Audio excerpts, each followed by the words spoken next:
In this video, we'll be going over the residence of Philip the Chicken Man Testa and Salvatore Salvi Testa.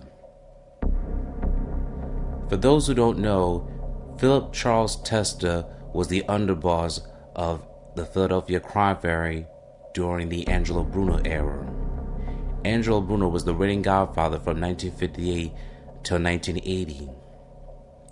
On March 21st, 1980, the godfather of Philadelphia, Angelo Bruno, will be gunned down in front of his home,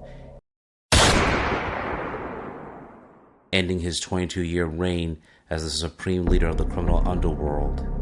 Many suspect that his consigliere, Antonio Tony Bananas Capernegro, would be the gunman, and if he wasn't, he was the one who definitely put the hit out on his boss. Purpose of Antonio Bananas Capernegro was to become the boss himself, thinking if he got the support from the Genovese, Frank Frunzi Thierry, that he would be the godfather of Philadelphia. It was all over a power struggle, and then Capernegro thought he would get the rings. However, that did not work in his favor. Instead, Capernegro will be stabbed, beaten, tortured by the Genovese crime family soldiers and be left in the trunk of a car. Meanwhile, Angelo Bruno's natural successor, Philip Testa, will become the new godfather of the city of Philadelphia. He was appointed by the bosses of the five families, known as the Commission, which is held by Frank Frunzi Thierry, Anthony Fat Tony Salerno, and Vincent the Chin Gigante. Testa would make Nicodemo, Lil Nicky Scarfo, his consigliere, and he will reign as the new boss of the city of Philadelphia. One of the key factors of Testa's reign was that he would take care of all the suspects that were involved in Angelo Bruno's death. Within the year, many people were taken out of the picture, such as Antonio Bananas Capernegro for starters, Frank Sindone,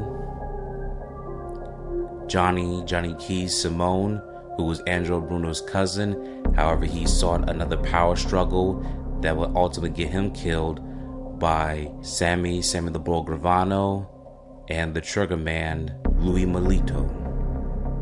There will be many other victims that will fall into the hands of the crime family as a result of taking out of Angelo Bruno without the permission of the Commission.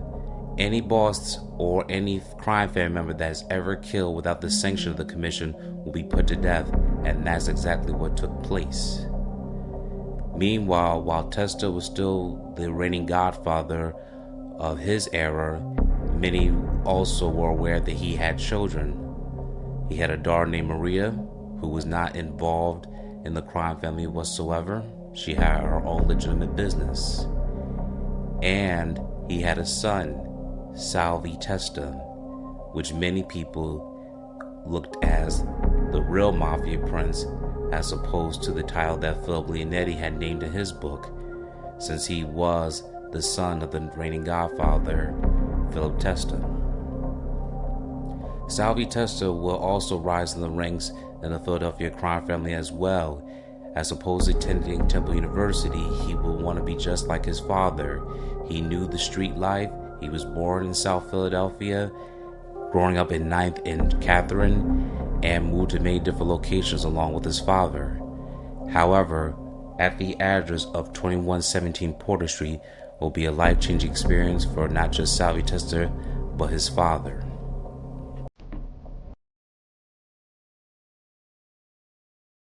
However, just like Angelo Bruno, Testa's assassins will be plotting on his murder. Rocco Marinucci will be one of those assailants. He worked as Peter Casella's chauffeur and bodyguard within the Philadelphia crime family, and he was recruited into the conspiracy to whack Philip Testa. On March 15, 1981, Philip Testa's life would change forever. He left his car double parked in the middle of the street in front of his house. Across the street from the Testa's double parked car was a black Volkswagen van. Inside the van sat Rocco Marinucci. As Testa's foot hit the front porch, Marinucci pushed the switch on a remote-controlled detonator. Testa's reign as a mob boss ended in the blast that followed. Most likely he didn't feel a thing. The explosion happened in an instant. As Testa reached for his front doorknob, Marinucci pushed a button and he blew the chicken man into oblivion. Reverberations from the blast registered for miles. A bomb packed with nails and explosive erupted from under the porch where had been a hidden rocking homes and store within a 12-block area. Lights began to flicker on and up and down the streets as neighbors rushed to find out what happened. For many, their first thought was there had been an explosion at the oil refinery tank from the farm nearby Southwest Philadelphia.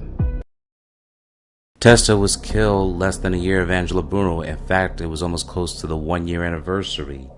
The city of Philadelphia will lose 2 Godfathers in less than a year, and it will create so much friction within the family itself that it's becoming more chaotic, and therefore there's no stable relationship amongst the parties. Meanwhile, in South Philadelphia, Salvi Testa, along with his sister Maria, had mourned the loss of their father. As you can see, this is one of the only photos that we have of Maria Testa as a result of the tragedy of losing her father. She and her brother had to arrange Testa's funeral and wake. They've already had lost their mother to cancer, and now they have to bury their father within the next year. Meanwhile, they also had to get their house repaired. As you can see, it was blown to bits in the year 1981. However, it will be reconstructed still during the early 1980s, and it still stands today.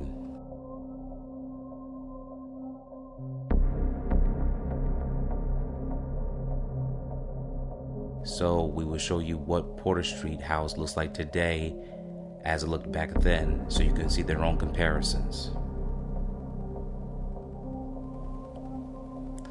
This concludes our video on the Testa home. Now we will show you from what it may look like on the inside based on this website, so you can have the visualization of what it did look like today.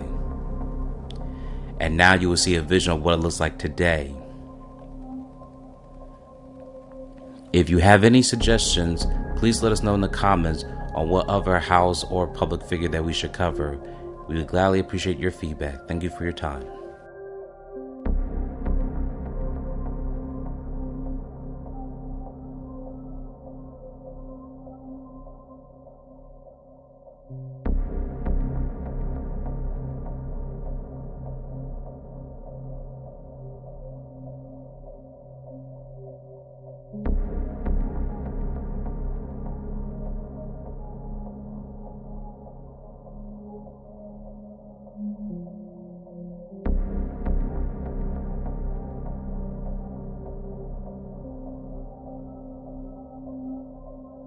Thank you for watching this video. Please subscribe to our channel and check out more of our content.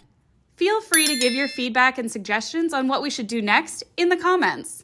This is Infinite Lee Productions. We love ya.